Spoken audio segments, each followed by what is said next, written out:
Hello and welcome. Now, you probably think that the most important part of your car is the engine, the big noisy thing at the front that turns petrol into a glorious symphony of power, or perhaps the steering wheel, because without it, you just go in a straight line until you hit France. But you'd be wrong. Utterly, completely, and catastrophically wrong. The most crucial components, the unsung heroes of your entire motoring experience, are those 4 black rubber rings at each corner. Your tires.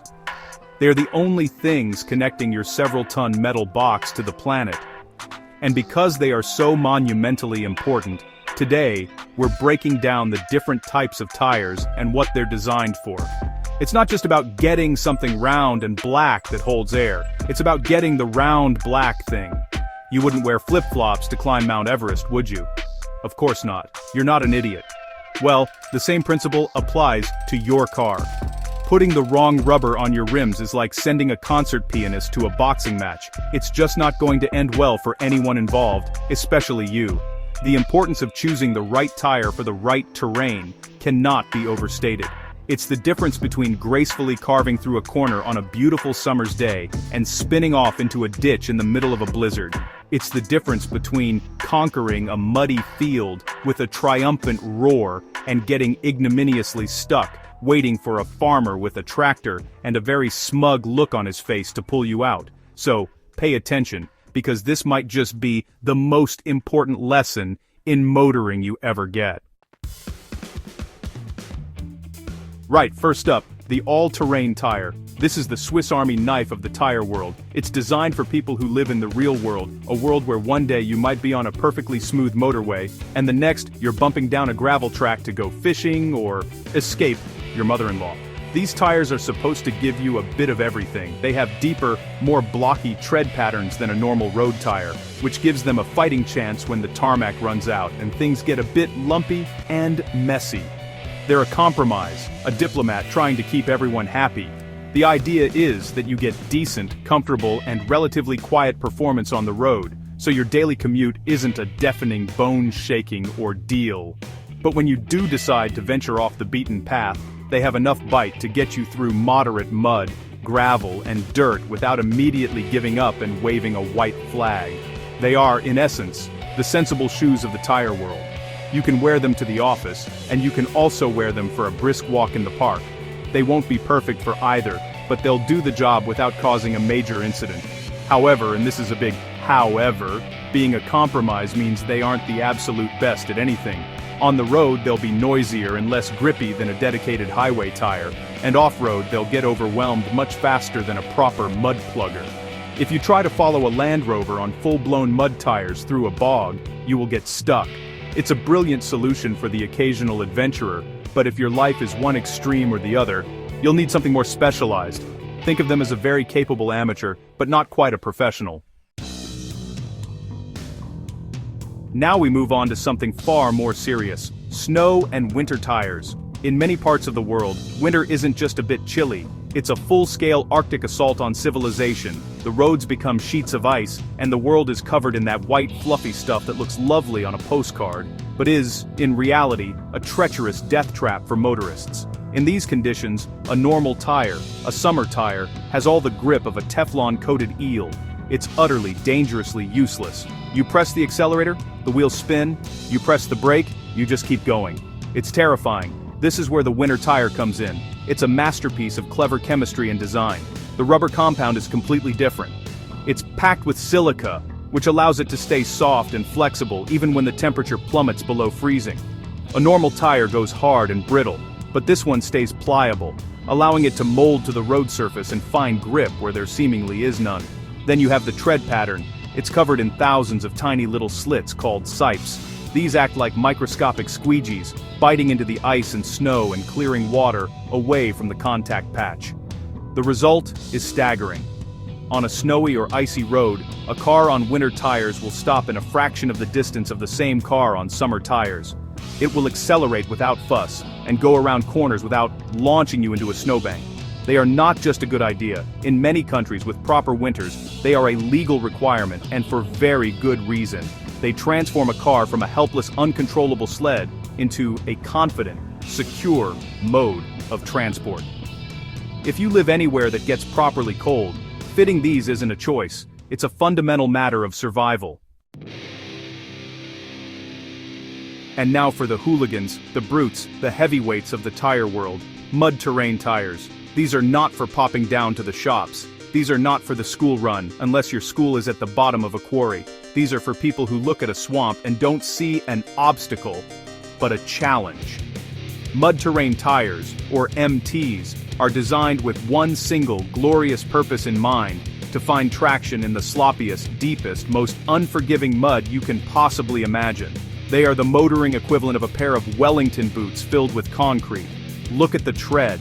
It's not so much a pattern as it is a collection of massive, aggressive, widely spaced blocks of rubber. They look like something you'd find on a tractor, and that's because they operate on the same principle. These huge voids between the tread blocks are crucial. As the tire rotates, they allow mud to be flung out by centrifugal force, clearing the tread, so the blocks can take another clean, massive bite of the ground on the next rotation. This self-cleaning action is what stops the tire from just turning into a slick, useless donut of mud and leaving you stranded. But there is a price to pay for this incredible off-road prowess. On a normal road, they are, to be blunt, dreadful. The noise is incredible. It's a constant droning roar that will drive you insane on any journey longer than 5 minutes. The ride is harsh, the handling is vague, and the grip on a wet, paved corner is, let's just say, adventurous. They wear out quickly on tarmac, and they will ruin your fuel economy. A mud terrain tire is a specialist tool for a very specific job. It's a sledgehammer, brilliant for knocking down a wall, but you wouldn't use it to hang a picture. Moving from the wet and sloppy to the hot and sloppy in a different way. We have sand tires. Now these are properly specialized. You will almost never see these on a public road, because they are designed for one environment and one environment only. Vast expanses of soft, fine sand, like you'd find in the dunes of Dubai or the deserts of California. Driving on sand is a unique challenge. A normal tire, even a chunky mud terrain, will just dig in. It'll spin and dig, until your car is buried up to its axles, and you're left to the mercy of the vultures. Sand tires work on a completely different principle. It's not about digging for grip, it's about floating on top. The most common type, especially for the rear wheels, are called paddle tires, and they look exactly like that sounds. Instead of a traditional tread pattern, they have a series of large, solid rubber cups or paddles running across the width of the tire. These act like the paddles on a steamboat, scooping up the sand and propelling the vehicle forward with immense force. It's a simple, brutal, and honestly, a brilliantly effective solution. The front tires are often different. They usually have a single, solid rib or sometimes a few small ribs running around the circumference. This is for steering.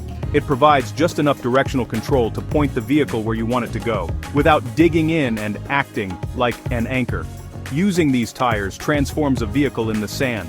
It allows for incredible speed and agility, letting dune buggies and powerful 4x4s skim across the surface and fly over the tops of dunes.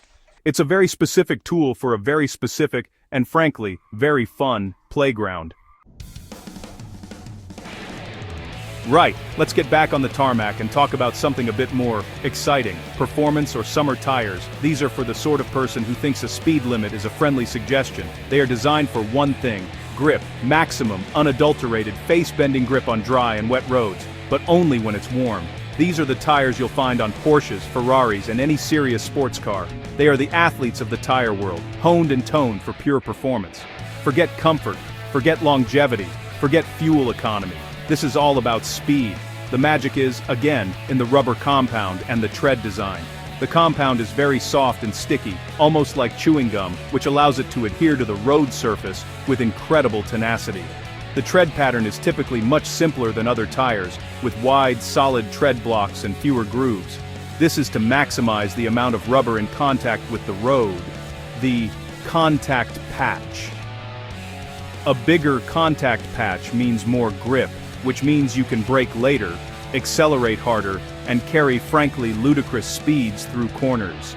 It's what connects the driver's ambition to the car's ability. However, they are called summer tires for a reason. That soft, sticky rubber compound that works so brilliantly in the heat turns into something resembling a block of wood when the temperature drops towards freezing. all that wonderful grip vanishes, and they become unpredictable and dangerous. And those wide grooves that are so good at clearing water in a summer shower, they are completely useless in snow and ice.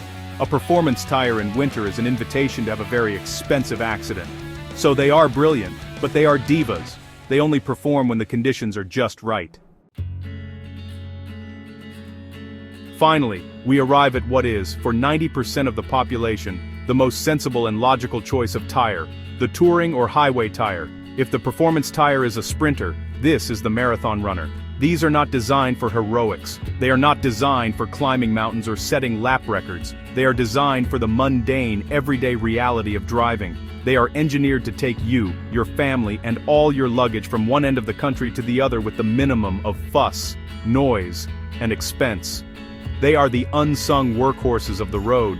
The primary focus here is comfort and quietness.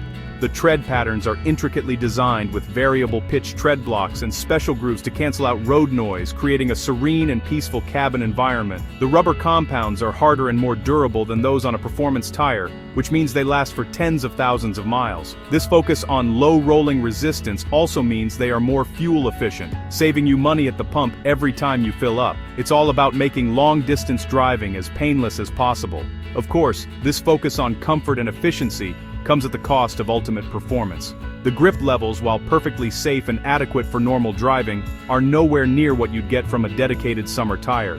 The steering response will feel a little less sharp, a little more sedate. They are perfectly capable of dealing with a rainstorm on the motorway, but they are not designed to be pushed to the limit on a winding country road. For the vast majority of drivers who use their cars for commuting, family holidays, and just getting about, the touring tire is, quite simply, the right tool for the job. So there you have it, a whirlwind tour of the world of tires, from the mud-plugging brute to the silent long-distance cruiser. It's clear that a tire is not just a tire, it's a highly specialized piece of engineering, designed for a specific purpose. Putting the wrong one on your car is like trying to write a letter with a sausage. You might get some marks on the paper, but the result will be a complete mess, and you'll just look foolish. The choice you make has a direct and profound impact on how your car drives, how safe it is, and how much you enjoy or endure your time behind the wheel. Ultimately, choosing the right tire can make all the difference in safety and performance. Make sure you pick the one that fits your needs. Think honestly about the driving you actually do, not the driving you imagine you might do one day in a fantasy world. Are you genuinely going to be crossing the Serengeti, or is the biggest off-road challenge you face mounting the curb outside the supermarket? Be honest with yourself.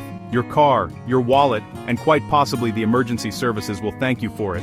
Don't just go for the cheapest option, and don't just go for the one that looks the most aggressive. Do a bit of research, understand the compromises, and make an informed decision. Because when you're driving in a downpour at 70 miles an hour, or navigating a snowy lane, the last thing you want to be worrying about is whether you fitted the right black round things to your car. Thanks for watching, and drive safely, and for goodness sake, check your pressures.